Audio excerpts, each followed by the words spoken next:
What's good? I gotta make a trip to the store. I wanted to make a quick video about the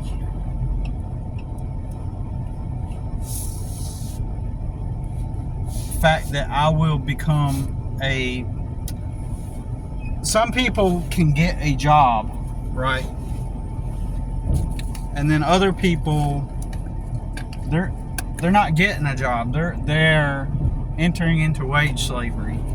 And let me really break this down, because you hear a lot of people nowadays talk about, oh, wage slavery, and it's almost like when you hear that, it's merely people just complaining and dissatisfied, or I wish there was something better,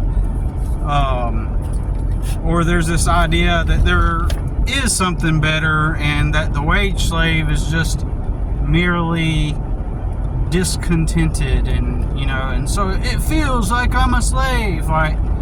But I'm talking about actual slavery per definition of the word. When you look up the terms per their definition, I should have looked them up before I started making this video, but I have an understanding of the difference between the word slave and indentured servant. There is a difference, and so I'll give you an example. My buddy, who, when he was a teenager, he smoked a lot of weed, and one night, and I think he got drunk or something, because all he did was party and smoke weed and stuff. And his dad was in the military. When I met him, his dad was the manager. He was retired, and he was the manager of an apartment complex. And so my buddy, he as a teenager had a BMW, right? So highly privileged person, and so he crashed the BMW and had to get his license suspended, and then he couldn't drive for some time, right? And that's when he decided to turn his life around and start going to work, and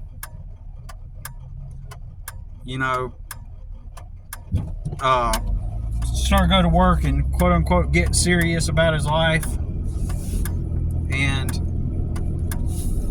there was no consequences for his actions, meaning virtually no consequences. What, a suspended license, right? From what it felt like, it seemed like there was really no, and I don't know the specifics of what happened, but it's almost like there's no consequences, because all he did was start working at this seafood restaurant, and same one I worked at, and that's how we met. And his dad would take him to work. His dad would pick him up from work, take him to work, pick him up from work, take him to work, all while he saved his money for college. Do I think that his dad charged him for rent? Fuck no. I guarantee you he lived there for free, 100% for free, while he planned his college. So when he went to work, the job at the seafood restaurant, and simultaneously he worked at different jobs on the side, especially when he was on break from college. He would go get like a day job at a warehouse or another restaurant. At one point, we also both worked. No, I think he worked at Golden Corral after I did, but we both worked at Golden Corral at one point. But so all the jobs for him are just resources, almost free. And you might say, well, he worked there, so he worked and earned his money.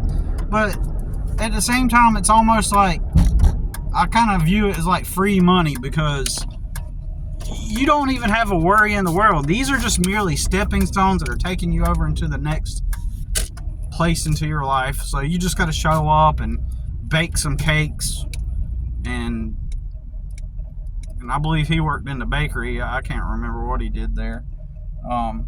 But you show up, you bake some cakes, and because I know I worked in the bakery. Bake. Oh, go ahead. You stupid fuck. Keep on there driving.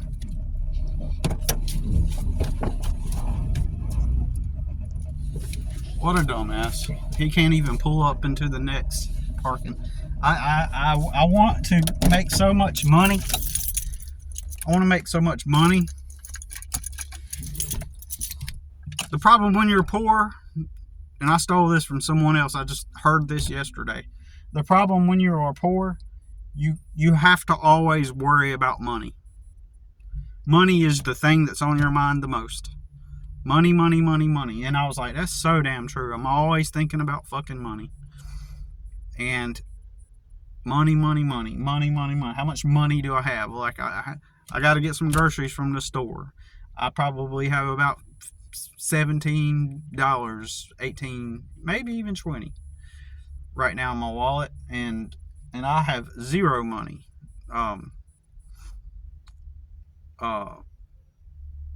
Yeah, I have zero money right in my bank account, and so I constantly have to think about money. Okay. And this guy said, I want to make enough money to where I no longer have to worry about money. I don't have to think about money. Because it is true.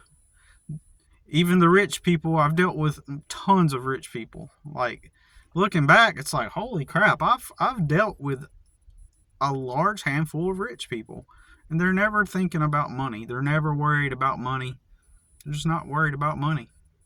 Money isn't a thing. It's just, I've even been around people that were so rich and so taken care of. That time I spent a few days, like 3 days at a gated community down in southern Florida, in Naples, Florida. Rich gated community. I stayed there in this customer's house, and I'm listening to him and this lady and his wife, and they're talking about these like problems that they're having. Like, the lady's talking about her problems, and they're talking about some problems, and I thought to myself, these are just made up problems, because humans constantly need problems to solve. Our brains are designed to problem solve. So I realized that people that don't have money, people that have more than enough money, they look for problems. Like, they pick little menial things that aren't really problems, and then they craft problems that they have to deal with. They make things into problems. I can't remember the specific dialogue or specific, conversation, but it's like, that's what I thought to myself in that moment. Like, you are so rich that you have really no problems. And so y'all are obviously, I didn't tell them this, but it's like, it's clear and obvious that y'all don't have any problems, and y'all are just making stuff up to have problems about, because they don't have any stresses, right? They got enough. They got beyond enough. And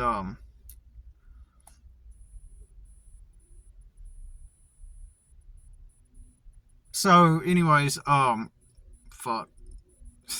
But the rich people I've been around, they're not talking about, it's not like I hang out with them every day, but I've been around rich people enough to hear the way they talk, how they act, and they're just not speaking the same language. They're not using the same concerns and expressions about life and stuff. It's like, I wish I could better explain this to you, because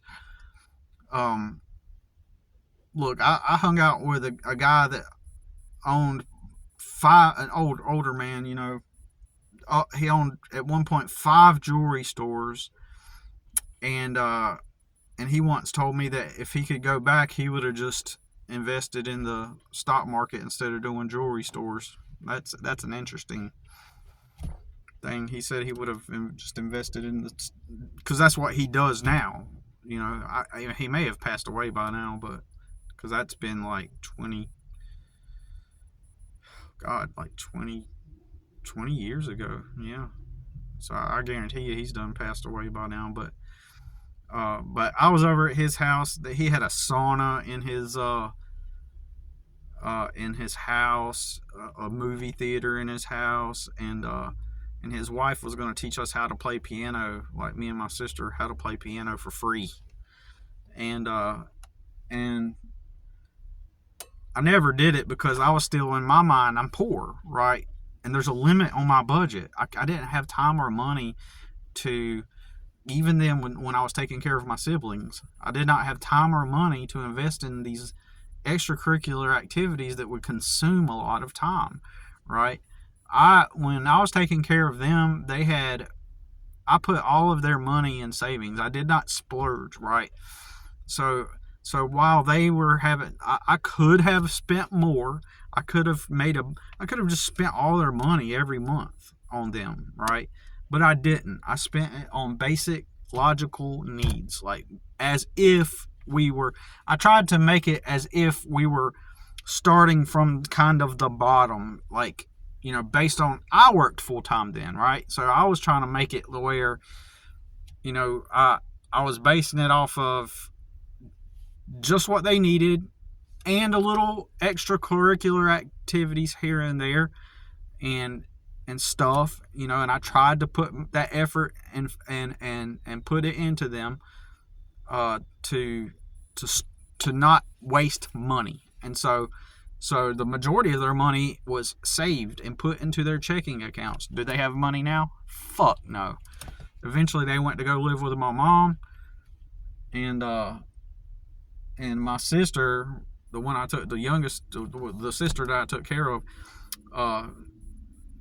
from what it sounds like to me, it sounds like what she was insinuating is that my mother basically took her money and used it for my youngest sister, who is the child of the man that my mom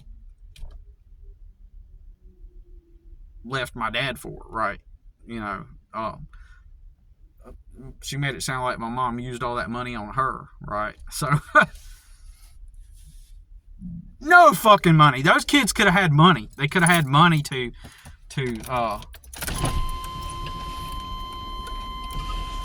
they could have had money to have a start in life, right? So but yeah, I just made it like,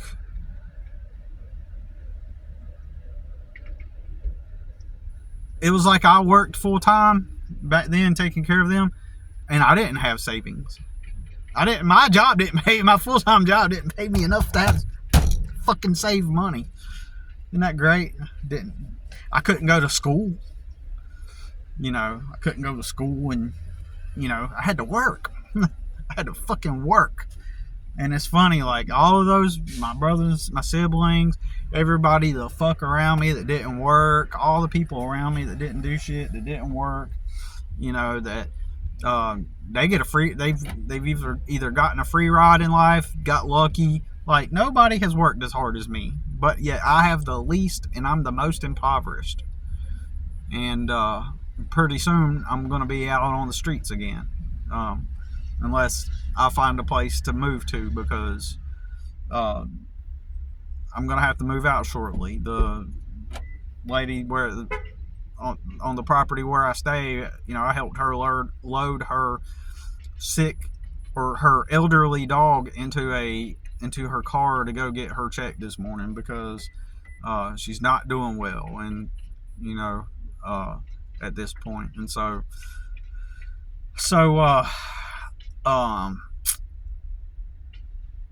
but everybody else around me is doing great, and the majority of them didn't work, or they just got really lucky and they like met somebody who had money or had family that had a business or something, whatever. It's like, And you talk about all this whole hard work pays off, and and if you just work hard. I'm the one that did all that shit, not them, not the people surrounding me, working more than one job, and stuff. And it's like I have the least, and I don't have access to any support systems, right? While everybody's got it made, like, you know what? My family, so this is what I'm saying. Like, somebody in my family could do a GoFundMe for me, or maybe some acquaintances I know could do a GoFundMe for me. Like, nobody's going to do that. Now, they say nobody's coming to save you. Fucking bullshit. Bull fucking shit. That applies to me. That applies to me. But the majority of the people in my 44 years of experience, everybody gets help. Everybody has a social circle, a system that they're connected to. And when anybody has ever been in need at all, year before last, my sister's van broke down. Somebody donated a van to her. Would that have happened to me if my truck broke down? Fuck no. Now, the reason why they donated a van to her is because she has a disabled child in a wheelchair, right? He doesn't even speak. And so she has, while it's a challenge to take care of a disabled kid, the fact that you have a disabled kid means that people are always going to look out for you, for the most part, right? Now, I'm sure there's some people with disabled family members who have a hard time. I'm not saying that doesn't happen, but at least in this case, I know that my sister will never not have a home. She'll never do without, because she has a disabled kid. And she's never not had a place to live. That sister, she's never been without a home ever, right? I know. So everybody has people that's coming to save them at each interval, at each turn, at each challenge in their lives. That's never going to happen to me. And I am the one that actually works hard. I think what happens is people that have things handed to them, or they get lucky, they look at the person who's always worked hard and stuff, and it makes them feel good about themselves. Perhaps they've never had a sense of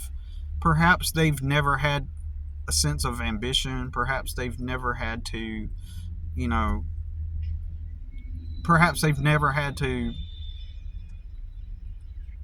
get out there and really, like, struggle to arrive somewhere. And so they kind of feel maybe like they're weak, maybe like they've never had to do that. And so therefore, like, they get that schadenfreude from experiencing someone else suffer and struggle, because they've never done it. Like, they low-key know that it happened easier for them, maybe. And so therefore, they like to look at the person who did work hard and watch them struggle, and it allows them to say things like, well, if you really did work hard and all that stuff, then why don't you have your place? Why don't you have this? Why don't you have that, motherfucker? You know what I'm saying? So, it's crazy. Hard work does not pay off. And whenever I challenge people on that, and I say, hey, let's break down your life history. What happened in your life? Let's break down your life story. Let's break it down. And you know what they're gonna do? And then I'll challenge them. Get on a live video, and we're gonna find out, like, everything that happened in your life that led you up to this point now. And they're going to not do it. They're going to deny it. They're going to not be willing to get on a live. They'll say, I don't have to prove myself. Because what's going to happen is those people that boast about how they worked hard to get where they're at, and try to give me some kind of reprimand about, obviously you didn't work as hard as you claim, or you neglected wastefully spent your money, or you were irresponsible, whatever thing that they come up with. they, acting all smug about it. When we break down their lifestyle, or when we break down their life history, um, we're going to unpack everything that led to how they got to where they're at, and it's not because they worked hard to get there, right? Entirely, right? And even if they did work hard, they also had systems and components and parts of their life that were, already, there for them, that created a foundation for them to build on. Period. And then that's when people are going to try to point out the outliers. And anyways, like,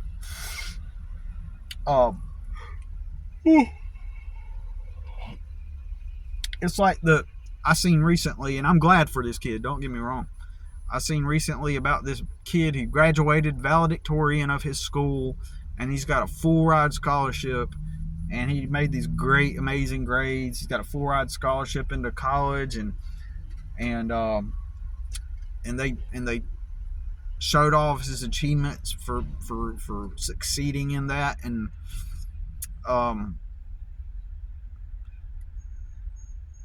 and society will reward that, and they will elevate that person to the top of they elevate that person to the top of the social sphere, and say, look what this person did. If you can do it, if he could do it, you can too. But they do that the same way with football players, like with athletes who are like A1 athletes, right? Who are at the top of the athletic game, the strongest, the best skilled, the best talented, and they elevate and they use those as examples. See, if they can do it, you can too. And that's the measure. So, but what they don't explain though is that kid who got the scholarship, who made the good grades, well, for one, most likely, most of the time, he had some stability in his life. He had a home to go to where he could focus and concentrate on his school. Like, whereas I grew up in an alcoholic family, and I used to have a tape recorder, and I recorded my dad yelling one night, just to see how long my dad would yell at everybody. And when I say dad would yell at everybody, I'm talking about it would go on for a long time. Like, it would go on for long. It wasn't just like one moment where he yells at you. It'd be like this long 30-minute tirade. And I put my recorder on, and I recorded the entire evening as long as the tape would allow. And it was just nothing. The full tape was my dad just yelling and yelling and yelling and yelling and yelling and yelling and yelling. And it was like that almost every single night. It was the same fucking thing. There was no peace in that roach-infested trailer that was very dirty and not cleaned. Trash all over the place. Roaches everywhere. Cigarettes. It smells everywhere. From both parents smoking inside. Just the general stench of an old trailer, right? Mobile home trailer. Wasn't even a healthy environment for a kid to come to work on their school. And, shitty food on top of that. Shitty, bland, tasteless food. And just a very, shitty existence, right? And so,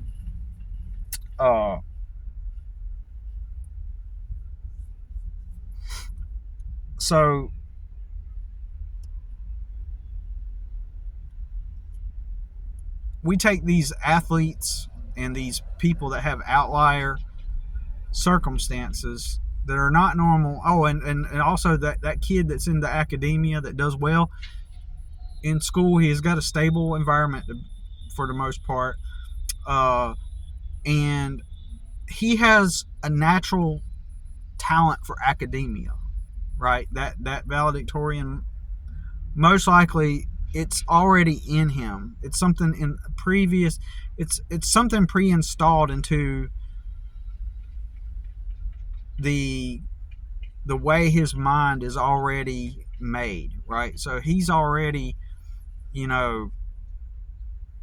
his mind is already set to be good in academia, okay?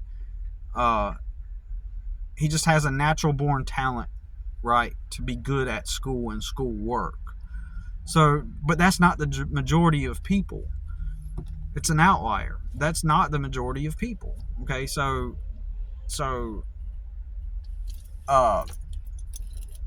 because of that, it's an unfair thing. Sure, we should congratulate them on their achievements, but we try to elevate them to try to tell someone else, like the poor kid in the trailer park around his two dysfunctional parents and roach-infested smoke room trailers. See, look, you can do the same thing as he did. Just work real hard. See what can happen if you just work real hard on your schoolwork? You can become a valedictorian too. And and end up having all these good grades and get a full ride scholarship. All you got to do is put in the same work that the valedictorian dude did. And that's the way they they word it. That's the way it's that's the way that it's stated and fed to us, that these outliers should be the measure for for our own success. But how many of us are tall, talented athletes, right? Travis Kelce, look at what he did, so you can too. You can achieve your dreams too, because look at him. It's such a flaw in the way that we think. This guy's going to end up becoming a millionaire because of something he was born with. He was also very privileged and grew up in a privileged household. He grew up in a privileged household to where the one time he decided that he didn't want to work at a call center, I seen an interview of Travis Kelce saying, "Oh yeah, it just wasn't for me, so I decided to quit." Like, how many of us can do that? I could never do that. Well, technically, I was forced to start working for myself, but and anyways, so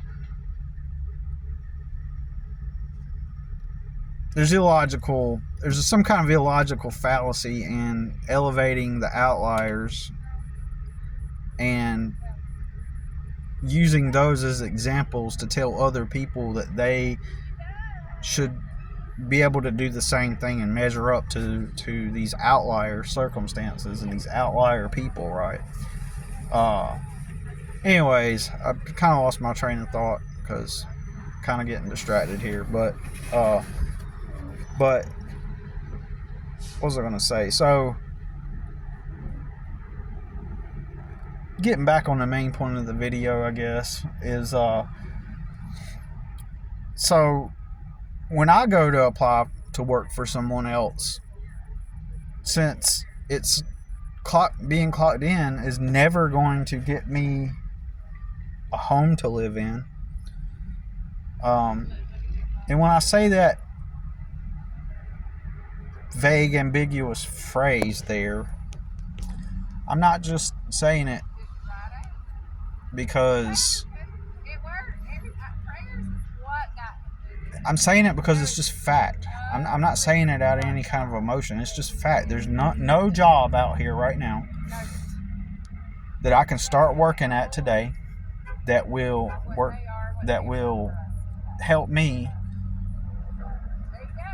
achieve my goal in life, much less provide me an amount of money that will enable me to rent a room, right?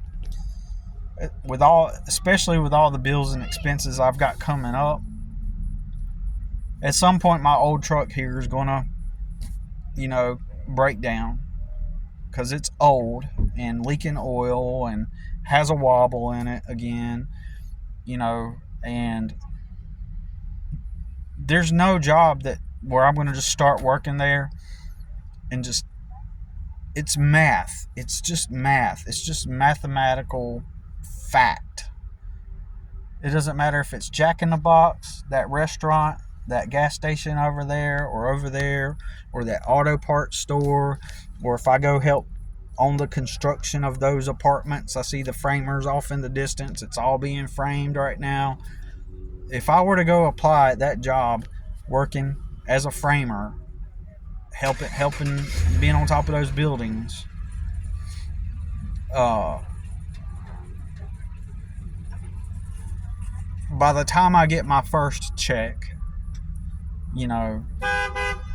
by the time I get that first check, it's not going to pay me enough to even begin to tap into resolving my immediate life challenges, like a home, a proper vehicle. Like, I either need to get a new truck right now, or I need to spend,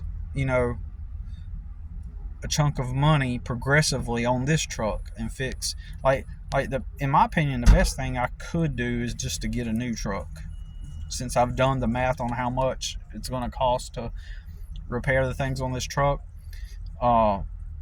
It would be better to get a new truck, but since I don't make enough money, the most rational, logical thing to do is to get repairs done on it, or incrementally. So that's the closest thing that I can do to resolve that issue with the truck, right? And then with that lady's sick dog, as soon as that dog dies, she could be putting that dog down today. Today could be the day I get my 30-day notice, and then I'm gonna have to move out. I'm fortunate I do have help. I'm pretty sure that my mother she's already said she would help me get a camper, a cheap camper, but I'm sure that I can get her to help me fund a U-Haul truck, but that's going to be it. She even told me that I could stay in her apartment. So, but how would that end up being a bad idea? Well, for those of you who don't know, I'm surrounded by dysfunctional people, dysfunctional family, and it would end up becoming an all-out war. And I have a famous relative too with a lot of leverage, and he would manipulate the circumstance. My siblings would. I have at least one sibling that would co-conspire with him to. They would conspire to do things against me, and really, what would trigger that most likely would be me being righteously establishing boundaries, or some kind of friction would occur with my sister that lives with my mom. She's 25. She's never had a license, never had a job. Somehow she's got money though. To enough to frequently order DoorDash and go and order things out to eat, and occasionally she gets on TikTok and she'll make a few bucks here and there, but somehow she's got money, and I'll just tell you like it is. Perhaps she's already receiving some kind of government benefits, right? Because my mother just casually, nonchalantly told me about a month ago that she was might have been more longer than that, but I'm gonna guess about a month ago, how my mom just casually talked about how, like, my sister, she's trying to push her to get signed up for the money she can get from the government, And my mom didn't even flinch or say anything. Like, she just said it just as if, well, that's just how life works, like, oh, that's right, that's how you get your money, sign up for your benefits, just sign up for it, like as if it's just like, how you go out about your day and you go to the grocery store, you go down here and pay the taxes on your vehicle and or whatever, go pay your water bill, sign up for your benefits from the government, because that's just how you live life, My mom has never encouraged her to get a job, and she is, in my opinion, functional enough to do that. But I have to be surrounded by them knowing that they just get to live for free like that. My mom lives off of my dad's, off of widow benefits from the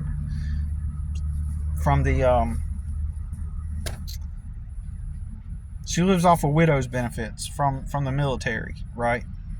Can't remember the name right now. And then she just recently got her inheritance from my grandmother after selling my grandmother's house, right? So my mom is virtually set for life now. My mom has never had to be a regular adult, work jobs, drive. My mom doesn't drive. She's never had a license either. And so everybody around me, they're not going to pressure my sister to get a job. Nobody's going to pressure her to become an adult. Nobody's going to pressure her to become a regular member of society, like, that contributes. Instead, everybody's going to pretend. But also, everybody's got it made too. Everybody else met somebody that has money, like I was saying earlier. They met somebody who had money, or they got lucky. And so, as far as they're concerned, they're not even concerned that my younger sister, who could work, doesn't. In fact, they're just going to treat her like a peer, as if, imagine you work your whole day, like you spent years on the job working just to be able to have something, but you have to work for it. But everybody the fuck around you does not at all. And if you say something about it, you become the enemy and you will get attacked. Basically, that's what I'm saying, right? If I end up mentioning, like, and it's not my place to, like, hey, you're living off the government, like, instead my mom's gonna tell her, well, here's how you get your check, instead of saying, maybe go apply at one of these places that we could walk to, since we're surrounded by restaurants and other places. She's not going to teach my sister to adapt at all, but everybody else is going to enable it. So just by me merely speaking what I'm saying right now could, like, they don't know about my channel, but perchance say that they were watching me say this right now. That could trigger the flame. That could trigger the bullet into me. That enough that, the fact that I'm not enabling the bad behavior, something could happen. Like, and my mother will always defend my little sister before anybody, and it's been like that ever since she left my dad and had her. It's always been her. She's the most important. The what do you call it? The child. Anyways, you get what I'm saying. So, it's possible she might mess with my son or say something to my son, and my son will say something back in righteous defense, and then this will trigger my mom getting angry at it, or my sister getting angry at it, and then now everybody's angry at my son, and then I righteously put my boundary up and say, well, she shouldn't have said that or did that. And then the moment that happens, the moment I put up the healthy boundary, I'm surrounded by people who would clearly make me out into the aggressor, the instigator, and especially my famous brother, who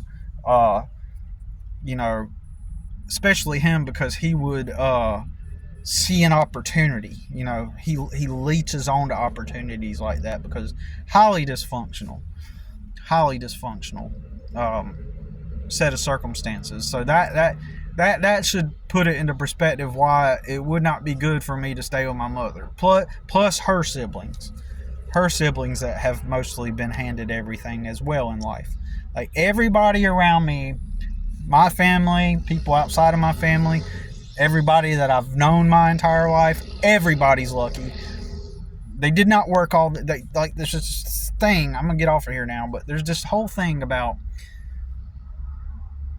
just work hard and build your life up. But nobody does that. Nobody has fucking done that. Nobody that I know has done that, other than myself. And even I have not benefited from hard work. And it's a lie.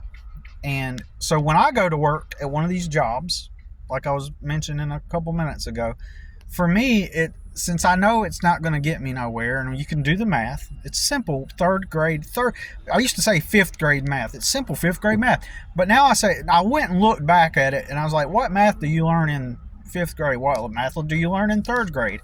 And I was like, holy shit, it's not even 5th grade math. It's actually 3rd grade math. 3rd grade math will show you the act of me today applying to go work, do that construction or that restaurant. It's not going to pull me out of the situation I'm in at all. It's not even going to begin to touch on my problems when I start getting that paycheck, because I'm going to be waiting for the paychecks, and each paycheck I'm going to use it up on my needs, and then I'm going to be going back to wait for the next paycheck. I know how this works. Prove me wrong. Show me some math. Get on a live. Prove me wrong, right? Get on a live with me and prove me wrong. We'll get on a live video conference call type of thing. We'll record it and we'll upload it, and you prove me wrong. Show me where I'm wrong, that the act of going to apply at one of these places today and just get started will begin to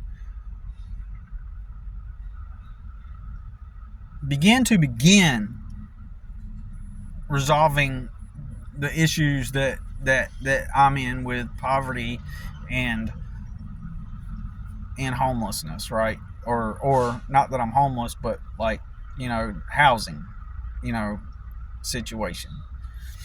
In order for me to even get ahead, I'm going to have to get lucky. That's why I'm putting myself out there in various different locations.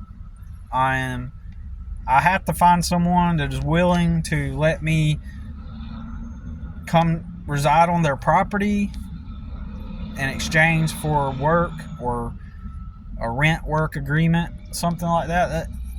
Because I don't have deposits, I don't have credit, I can't get a regular bank checking account anymore. I can no longer walk into a bank like a normal person does and get a checking account. They won't give it to me. Now, at least Bank of America won't. Now, I have a business banking account with Bank of America, but Bank of America itself won't give me a personal bank account. And, but, so I have to navigate my whole reality is just 100% not like everybody else's, right? So, anyways, I got to get off of here. But employment, working for somebody else, becomes a trap for me. It becomes enslavement, because it's never getting me anywhere. It never has got me anywhere. Whereas somebody like my buddy, it becomes a stepping stone, because when he goes to work, he gets to save all of his money and put it towards something that's going to benefit him and improve his life. So these jobs out here that people have for you at these places, these jobs that these people have out here for you at these grocery stores, apartment complexes, construction companies, auto parts stores, Jack-in-the-Box gas stations, and restaurants, those are meant for people who already have things in place working for them, and those are stepping stones for those people. Or they're wage slave traps too, but those people get caught. The sirens are going off, so I'm gonna go ahead and call it a day.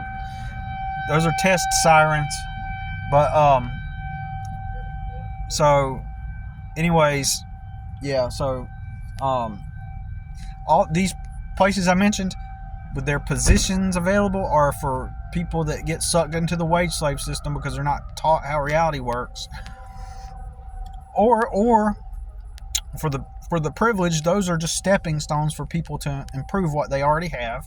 But then for people like me, they become slave traps, like legitimate, like slavery, because they don't serve, they don't functionally take you anywhere further. You're just there to, they're parasitic for people like me. They're parasitic. And then I become not just a wage slave where I'm clocked in and I go back to my home at night and repeat the process. These places, they just pull me in. I make just enough money to go back. Never gets to the point to where I can even begin to rent a room. So I'm stuck just going back to some place that gives me a little bit of money to keep going back. Go get a shower at the gym, sleep in my truck in a parking lot and keep going back. It's never functioned for somebody like me like it would for someone that's more privileged. They're literal slave traps. Anyways, from somebody who actually works hard, have a nice day.